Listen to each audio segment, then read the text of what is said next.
गुजरात उपर समस्त आखि था मुख्यमंत्री विजय रूपाणी जितेबाला इस्तीफा देते किए परवर्ती मुख्यमंत्री हेब एबे नुआ ना मोहर लगुच भूपेन्द्र पटेल गुजरात परवर्ती मुख्यमंत्री साजिबे। विधायक दल बैठक आज बसीथिला एवं यापर बड़ निष्पत्ति सामना को आसी जे भूपेन्द्र भाई पटेल गुजरात परवर्ती मुख्यमंत्री साजिबा जाउछंती।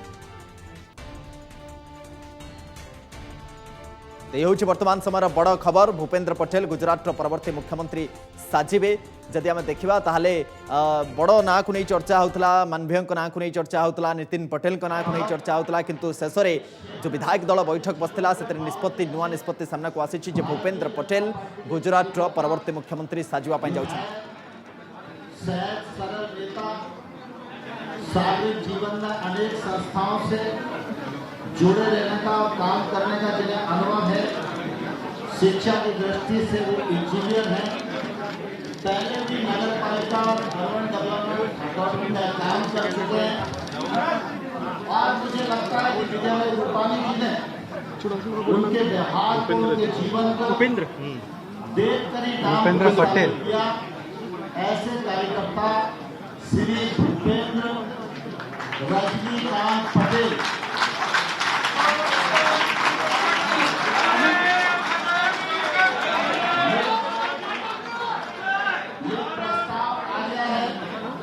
प्रस्ताव पर समर्थन हो गया है। अब मीडिया के लोग यहाँ मौजूद हैं, मैं सदन में ये पूछना चाहूंगा इस काम के अतिरिक्त कोई प्रस्ताव है? कोई प्रस्ताव है? सारे लोग दोनों हाथ उठाकर जाओ ना मीडिया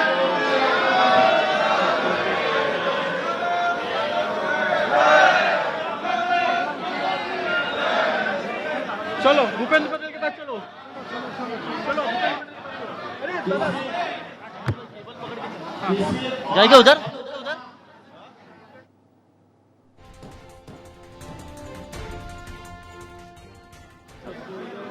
थैंक यू भाई।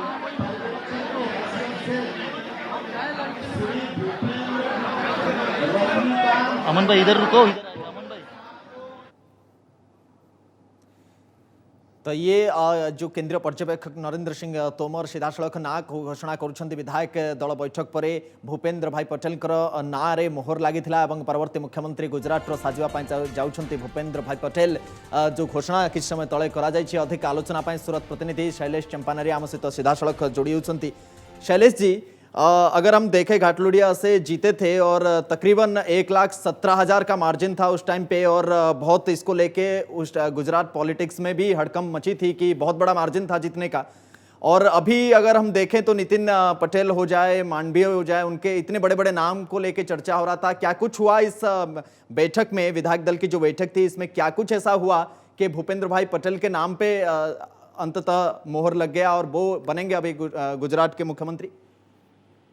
देखिए, ये गुजरात की पॉलिटिक्स में बहुत बड़ा स्काईलेब गिरा है, बड़ा धरतीकंप हुआ है। और ये नरेंद्र मोदी की स्टाइल है जो सरप्राइज देने की, जो पिछले 2 दिनों से जो अटकलें लगी थी, जैसे ही मुख्यमंत्री विजय रूपाणी ने अपना रेजिग्नेशन दिया तब से अटकलें तेज हो गई थी। बड़े बड़े भाजपा के नेताओं के नाम, केंद्रीय मिनिस्टरों के नाम, सबके नाम इतने चर्चा में रहे कि जिसका सभी को लगता था कि हम ही गुजरात के सीएम बनेंगे। पर ये जो नरेंद्र मोदी की जो स्टाइल है, जो उन्होंने जो ये नाम डिक्लेयर किया है, जो भूपेन्द्र पटेल को शायद गुजरात में भी बहुत कम लोग जानते होंगे, और साथ साथ में वो न कभी कोई मिनिस्टर बने हैं, न कोई उन्होंने कोई बड़ा पद या बड़ा ओहदे पे वो रहे हैं। सिर्फ और सिर्फ वो अहमदाबाद म्यूनिसिपल कॉरपोरेशन में वो एक स्थायी स्टैंडिंग कमेटी के चेयरमैन थे और ओडा के चेयरमैन रह चुके हैं। एक सामान्य एक व्यक्ति जैसे कभी किसी ने सोचा नहीं होगा कि ये गुजरात के मिनिस्टर बनेंगे, और वो भी चीफ मिनिस्टर सीधे, क्योंकि आज तक वो कहीं पर भी कभी भी कोई भी उन्होंने मिनिस्टर पद उनको दिया ही नहीं गया है। जब से अगर नितिन पटेल की बात करें तो नितिन पटेल पिछले 30 सालों से गुजरात में वो एमएलए रहे और 95 से लगातार 25 साल से वो गुजरात के डेप्यूटी सीएम से लेके फाइनल। शैलेश जी, कहीं ना कहीं पे यहाँ पे जो विधायक दल की बैठक था वहां पे ये सेफ खेला गया है ना? नितिन पटेल ना मानवीय जो बड़े बड़े नेता हैं वहाँ उनके नाम पे मोहर लगाने से पहले कोई ऐसा एक आदमी चाहिए था, ऐसा एक लीडरशिप चाहिए था जो बिल्कुल कंट्रोवर्शियल ना हो, जिनका नाम बहुत कम लोग जानते हो, तो सेफ खेला है। देखिए, ये सेफ खेलने की बात जो आप कर रहे हो, पर ये बीजेपी की फितरत है। वो ऐसे नामों को जब सीएम के तौर पर वो लाते हैं कि जिसको बहुत कम लोग जानते हैं। ऐसे आप दूसरे स्टेट की भी बात करें, कर्नाटक में देखिए या उत्तराखंड में देखिए, तो वहां पर भी जो एक सामान्य एमएलए या बाहर से, उसी को उन्होंने चीफ मिनिस्टर बना दिया। वैसे ही गुजरात में भी ये हुआ है। ये जो नरेंद्र मोदी की जो स्टाइल है, जो आज उनमें जो परख है, जो कैंडिडेट चुनने की, और वो इतना सरप्राइज रहता है कि किसी को पता नहीं चलता। और खास करके जो आप बता रहे हो कि जो केंद्र से जो आए थे नरेंद्र सिंह तोमर और तरुण चुग, तो वो उनको भी शायद नहीं पता होगा कि भाई ये गुजरात के सीएम बनेंगे। हाँ, उन्होंने अपने तो शैलेश जी, जब विजय रूपाणी जी ने अपना इस्तीफा दिया था, उसी समय उन्होंने ये भी बताया था, प्रेस को भी बताया था कि जो लोग भी भारतीय जनता पार्टी के साथ, भाजपा के साथ काम कर रहे हैं, वो छोटे से छोटे कर्मकर्ता क्यों ना हो, सबको मौका मिलेगा। यही एक बड़ा सा एक वार्ता हम बोल सकते हैं देने के लिए प्रयास किया गया है कि आप कोई भी हो, आपका कितना भी एक्सपीरियंस कम क्यों ना हो, आप अगर भाजपा के साथ है, पार्टी के लिए काम कर रहे हैं, तो आगे चल के आपको मुख्यमंत्री के जैसा पद भी मिल सकता है।